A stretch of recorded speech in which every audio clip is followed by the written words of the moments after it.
There's a lot of phone addiction which I see in my age as Sorry, well. say that one more time. There is Gen X is also addicted to their phones, not just Gen absolutely. Z. It is. You know, when you're talking with friends or when you're talking to in a big group of people, sometimes I lose my social battery quick. So I need those times to just recharge on my own. What is that social battery?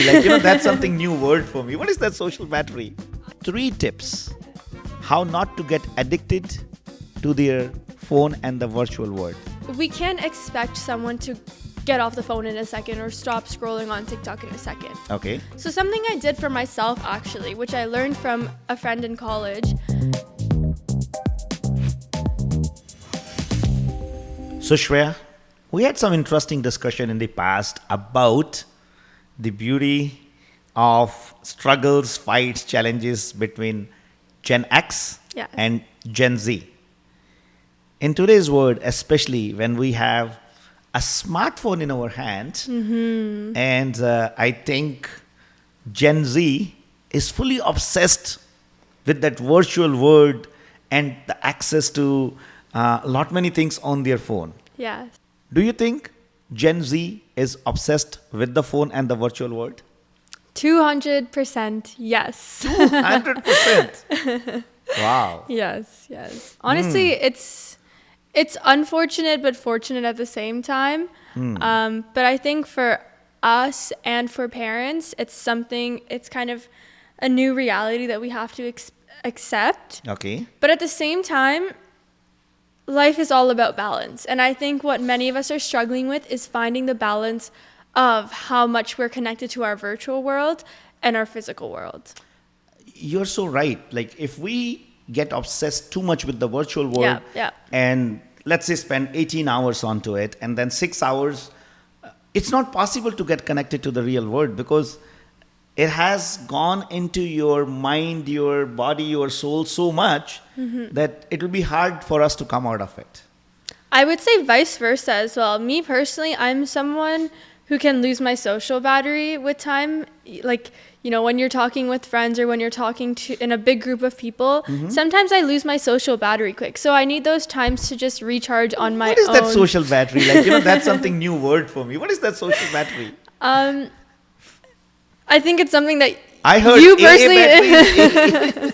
I think it's new to you because maybe you don't feel it as much because you're so used to interacting with people. But I lose my ability to have energy around people all the time. Sometimes, So I'm like a person that at the end of the day, okay, I just need to be in my bed and I need to recharge myself, spend some time with myself, talk to myself, be with myself. We do that as well. I know, but I didn't know we call it as a social battery. Yeah, That's a good concept. Yeah. And I think those moments of recharging are really valuable because it'll make your social interactions that much more powerful. I see. But what I think the mistake that we make is we confuse this time of recharging and we make it into time of connecting with the virtual world. So rather than coming home and, connecting with yourself and talking to yourself, we go and connect with the virtual world. Right. Yeah. Okay. I think that's a very strong message out there. Then when you want to recharge your social battery, don't try to connect with another virtual battery, Exactly, I think. Right? exactly. It's connecting with your own self and recharging it properly. Yes. So is that a fast charger? For me, yes, it's a speedy lightning charger. Speeding. Okay, wonderful. When did you get your first phone, Shreya? What age? I was, I think, in the 8th grade, so I was around 13 years old. Now, let me tell you, I was very, very mad at you about this because compared to the rest of my friends, I got my phone insanely late. Insanely late. Like unacceptably late. Unacceptably late. Wonderful. I had friends in middle school that were getting their first phones, and then especially for them it was like a thing to show off, and they're like, oh, look at my new iPhone. And I was sitting there with my iPod, I think 5th generation, and it was hot pink. How do you feel today? Do you think that was a good decision or that was a bad decision? If you have to make that decision for Krish and Arya, Krish is 11 years. Yes. He doesn't have a phone yet. No. Arya is, of course, going to demand for the phone much earlier and much faster than both of you. 100%. So what do you think about that decision? Honestly, in the moment, and even sometimes now, I feel annoyed about it, but I know that even if I don't understand it fully today, I'll understand it in the future and be grateful that I wasn't given a phone. If you have to give 3 tips Yes. to your generation, Gen Z, Yes. about how not to get addicted to their phone and the virtual world, what would be your 3 tips? I think the first thing is we can't expect someone to get off the phone in a second or stop scrolling on TikTok in a second. Okay. So something I did for myself actually, which I learned from a friend in college, what she did is she would go and search up things like productivity. She would search up things like goals. She would search up things like business owner. So, we talk about many times that our phones are listening to us. You're talking about these new shoes, suddenly there's ads of 5 different companies advertising shoes on your phone. So if you're feeding that algorithm into TikTok, into Instagram, into whatever you're scrolling on, you will get videos that are teaching you how to be productive, that are teaching you how to achieve your goals. I see. It's a matter of you feeding your algorithm those positive and productive things. So that's the first tip. That's the first tip. Search something which is positive, which is productive, Yes. so that your phone can follow your instruction Absolutely. and can show you which is related to your productivity and positivity. Absolutely. Second tip. Second tip is monitor your screen time. I Monitor your hate this tip. I hate this tip so much because all of middle school, as soon as I got my phone, the first thing dad did was turn on my screen time. Yes. And I was such a hater of screen time because I was like, this is my biggest op right now. Like, this is the thing that's snitching on me, telling my parents how much time I'm spending scrolling, watching Netflix, Snapchatting my friends, whatever. But honestly, track your screen time, but for yourself. For yourself. Very important. Right? But when I started doing it for myself, it was a matter of self-reflection and of observing my own behavior. Fantastic. And it's not just to track it. Tracking it is the first step. Decreasing it is the next step There after you go. that. I would say like optimum utilization. Exactly. What about the third one? Third tip is something I personally have been implementing over the last few weeks. It sounds painful, it sounds annoying, but it's worth it. Okay. So what I do is I wake up in the morning, okay, I'll go on my social medias, an hour or two after waking up, and then I just have my little check-in. You go on your social media hour or two after waking up? Yes. That's a bad habit. Why? It should be later. Yeah, like morning is not a very good I time, know. I would say. It's an improvement from doing it the second I wake up. So it's a process. It's a process. I'm happy that you are improving on it. It's a process. Then I go on my social media for maybe, let's say, like 10, 15 minutes. Right. And then I delete it. I delete Instagram, I delete Snapchat, I delete TikTok, I delete YouTube, Netflix. Any of those distraction apps, I delete for the day. Fantastic. So at first I was tracking that screen time, but now I'm not allowing myself to have that screen time. Sometimes we struggle. Hold on a second. Yes. Shreya. I love that I'm not allowing myself. Exactly. Now it looks like it's my decision. Exactly. Rather than somebody's forcing that decision 100%. on you. Right? That's great. And I feel more proud. I feel I hold myself more accountable. I feel more responsible when it's out of my own decision rather than someone else. Listen to Shreya, Gen Z. So I think the main reason I started taking this initiative of deleting my apps is because something I noticed that I struggled with was having that self-discipline. Oh, yeah. Okay, that's good. Then what I do just for, to come back and bed rot and recharge my battery with the virtual world, at night, maybe let's say like for 30 minutes, I re-download mostly Netflix to watch in half an episode of the show that I'm watching. So that way, now my screen time is restricted to 45 minutes to an hour a day. Yeah. Right? And by screen time, I'm talking about the useless screen time. I'm still on my phone for work, for emails, Yes. for messages, but I'm not doing any more of that mindless scrolling. Yeah, so Shreya, I really appreciate it, and I'm a firm believer. Don't try to change overnight. Improvement is an ongoing journey, and it happens step by step. what message would you like to give to Gen X? How we should deal with that addiction of phone with Gen Z at home? What we should do? Should we be tough? Should we be kind of stopping you guys, or how you want us to behave? I think this really depends on the age group that your children are in. For example, sometimes with Arya, I have to be tough but loving at the same time, because Okay. she listens and agrees to me when I talk to her with love and affection. Okay. Right? Or you can present some distractions.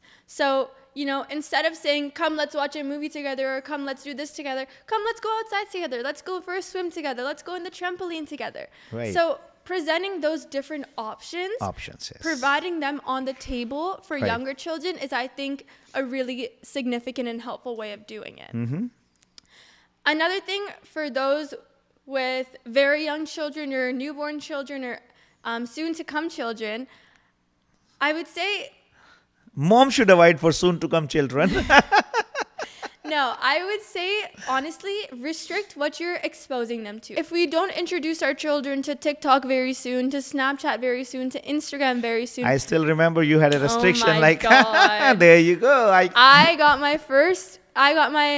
Snapchat. Though and you I got your think phone, but you were not allowed. I was not allowed to have social media. I think I got my Snapchat at 14 or 15, and I made my Instagram account after my 16th birthday, that too only with mom's permission, not with dad's permission, because I was too scared to ask him. Honestly, I'm glad in the moment you feel very frustrated. You sometimes feel hateful feelings towards your parents because you're like, why are you not letting me do what everyone around me is doing? But later you realize that it really was for your own good. Fantastic. Now that's great. And it's a good insight about the phone usage and good tips from your side Yes. to your own generation. Now, I will add, you asked me earlier about how Gen X should react to Gen Z, being on that phone all the time. I think when it comes to teenagers, we have to be so careful with how we handle it. Right. Because we need to understand the types of emotions, the types of things that a teenager might be going through in their day and age, right? And we need to understand that it's different to how we grew up. Yeah. With teenagers, it's a very delicate thing because you don't want to also ruin the relationship over something so small. Yeah. I didn't like you for so long, but that doesn't mean that our relationship was destroyed, right? I didn't like you because you didn't let me have Snapchat or Instagram, but you showed and explained the values or the reasons behind it. Yes. Right? We may not be logical Once in again, the moment. communication. Exactly. I may have not been logical about it in that moment, but once we talked when I was 18, when I'm 19, now I'm understanding, okay, here's why dad did what he did. And maybe I'll do similar things for Krish and Arya. Maybe not the exact same because now they're a completely different generation actually, yes, right? absolutely. So, Dad, you know that our generation, Gen Z, we love our phones. We love the virtual world. We love gaming. We love scrolling. We love all of that. Now, tell me a little bit about your reaction or your impression to this new era or this new world of technology, phones, and all this addiction that we have. How did you react to it? What are the pros that you found? What are the cons that you found? Maybe some content for our Gen X to relate to. Yeah. So, Shreya, if I tell you the truth, Yes. Gen X is not different than Gen Z for this. There's a lot of phone addiction, which I see in my age as well. I really appreciate... Sorry, say that one more time. There is... Gen X is also addicted to their phones, not just Gen Absolutely. Z. It is not related to any generation, actually. Right, It's right. just like in last 5 to 10 years, technology has overpowered us. And it is really like excessive. I wish there can be a rule book for the technology to be used in a productive way. Right. But unfortunately, it is not. So it is really impacting not only Gen Z, Gen X, millennials, every single generation. 100%. Like I see kids 2 years of age and the older people as old as 80. Everybody is addicted to phone these days. Oh, yeah. Those grandpas that are posting their selfies on their Samsungs to their Facebook, like 10 Facebook followers. Yes. That's still an addiction. I personally believe technology is an amazing enabler. Yes. And it can do so much for us. But here comes I would say the magic word is the balance. Yes. So use technology, phone, internet, social media in a balanced way. Use it to enhance your productivity, Yes. to gain some knowledge. Like I said, if the content that you're feeding your social media, that's what it'll give you back, or Yes. the type of things that you're talking about. We have to be very thoughtful and very careful that we don't get so used to it that we are neglecting the beauty of life. We are neglecting our own families, our own kids. Like as you spoke about it, I am a firm believer. Let's go out. Let's spend time together. Let's go for swim. Let's go for walk. Let's go in the nature. Yes. And that is where I think our generation has to become a role model Yes. for Gen Z or Gen Alpha. Absolutely. So I have to start it from somewhere. I see like a lot of times, even I'm scrolling and then I start feeling bad about myself. So we have to be very careful and very thoughtful. And Shreya, I do agree and accept Gen X is not different as far as the phone addiction is concerned than Gen Z. Yes. And I think what's important, as you said, is for Gen X to step up and be a role model. So many Yes. times parents will be like, oh no, you're not allowed to be on your phone. Give me your phone. Give me this. And they'll confiscate the phones. Yes. But what are they doing as soon as they go into the room with their children's phones? They're scrolling on their own phones. Absolutely. Right? So of course this will build frustration and hate in your kids towards you. Yeah. So Shreya, I think it was an interesting discussion about the phone addiction and technology and whatnot. If you have to give one message to your generation, what would be your message? My message would be that there are so many outlets of social media, of the virtual world available to you, right? Your job, your duty that you owe to yourself, not to anyone else, is to use these different outlets and mediums of social media for your benefit, for your productivity, for your achievements, right? So many businesses out there are using social media as a marketing tool. Right. Instagram, TikTok, Facebook, they're all free, right? It's our choice whether we use them to market ourselves, to build our own businesses, to Right. achieve our goals, or to doom scroll and to, see what the latest controversy is on all of these influencers and TikTokers. All right. So I think that's my message there, to use it for your benefit, for your Absolutely. achievements, for your Absolutely. productivity. Yeah. What is your message? My message to my generation, to Gen X, be a role model. Be a good role model for Gen Z or any other younger generation in your family. Because the buck stops at you. It starts from you. If you yourself are doing it, you have no right Yes. to teach your kids. Right. Right? And I would say do it for yourself too. Understand that Absolutely. it's for your own benefit first, Absolutely. then for the rest of the family, it'll naturally flow there. Absolutely. So, guys, I'm pretty sure this interesting discussion will give you some direction how to bridge the gap between these two generations, Gen Z and Gen X. And this is what our objective of this podcast is. If you like the content, don't hesitate to comment, subscribe, and follow us. And share your thoughts. Share what do you think or what you do in your families to bridge the gap between Gen Z and Gen X. Thank you very much, and we love you all. And please feel free to comment down below any other topics or ideas that may impact you as Gen Z or Gen X. And we'd love to dive into it.